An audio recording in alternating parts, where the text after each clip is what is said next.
प्यारे दोस्तों, हज़रत इब्राहीम अलैहिस्सलाम अल्लाह के वो अजीम नबी थे जिनकी ज़िंदगी कुर्बानी, सब्र और अल्लाह पर पूरे भरोसे की मिसाल है।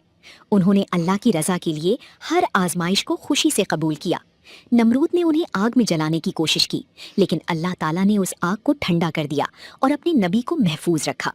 जब हज़रत इब्राहीम अलैहिस्सलाम घर वापस आए तो उनके वालिद ने कहा, अगर तुम अपने अल्लाह को नहीं छोड़ते तो मेरा घर छोड़ दो। हज़रत इब्राहीम ने बिना किसी बहस के अल्लाह की रज़ा पर राज़ी होते हुए घर छोड़ दिया और मिस्र की तरफ चले गए। मिस्र के बादशाह ने जब उनकी सच्चाई और नबूवत को पहचाना तो अपनी बेटी हज़रत हाजरा का निकाह उनसे कर दिया। इसके बाद हज़रत इब्राहीम अपनी बीवी के साथ फ़िलिस्तीन में रहने लगे। उनकी कोई औलाद नहीं थी, इसलिए वो हर वक्त अल्लाह से एक नेक और फर्माबरदार बेटी की दुआ मांगते रहते थे।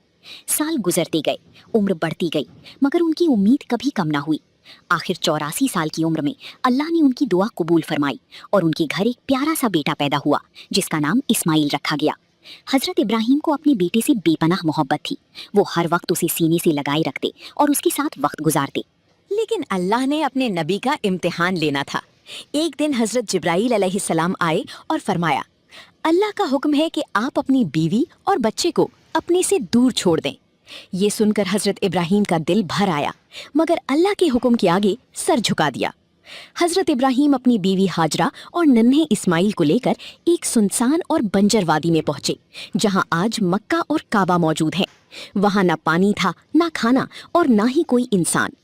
अल्लाह के हुक्म से हज़रत इब्राहीम ने अपनी बीवी और बेटे को वहीं छोड़ दिया।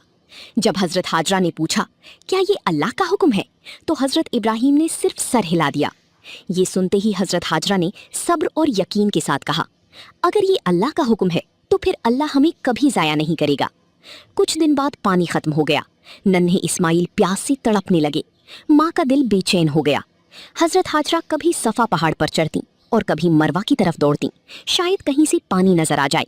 7 मरतबा उन्होंने सफ़ा और मरवा के दरमियान दौड़ लगाई, मगर कहीं पानी नजर न आया। फिर अल्लाह ने अपनी रहमत नाजिल फरमाई।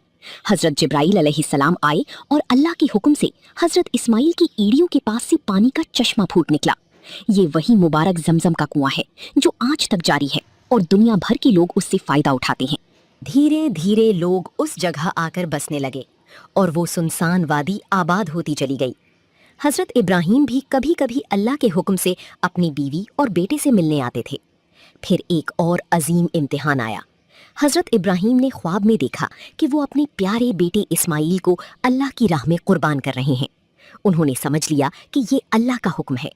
जब उन्होंने हज़रत इस्माइल को ये बात बताई तो फर्माबरदार बेटे ने जवाब दिया, अब्बा जान, आप वही कीजिए जिसका अल्लाह ने हुक्म दिया है।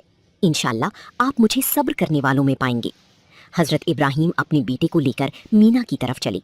रास्ते में शैतान ने उन्हें बहकाने की कोशिश की, मगर उन्होंने उस पर कंकरियां मारी और अल्लाह की फरमाबरदारी पर कायम रहे। आखिर वो वक्त आ गया जब हज़रत इब्राहीम ने अपने बेटे को कुर्बानी के लिए लेटा दिया, लेकिन अल्लाह को अपनी बंदी का इम्तिहान मकसूद था, इस्माइल की कुर्बानी नहीं। अल्लाह ताला ने जन्नत से एक दुम्बा भेज दिया और हज़रत इस्माइल को महफूज फरमा दिया। यही वाक़या आज ईद उल अधा की बुनियाद है। दुनिया भर के मुसलमान अल्लाह की रज़ा के लिए जानवरों की कुर्बानी करते हैं और हज़रत इब्राहीम और हज़रत इस्माइल अलैहिस्सलाम की अजीम फरमाबरदारी को याद करते हैं।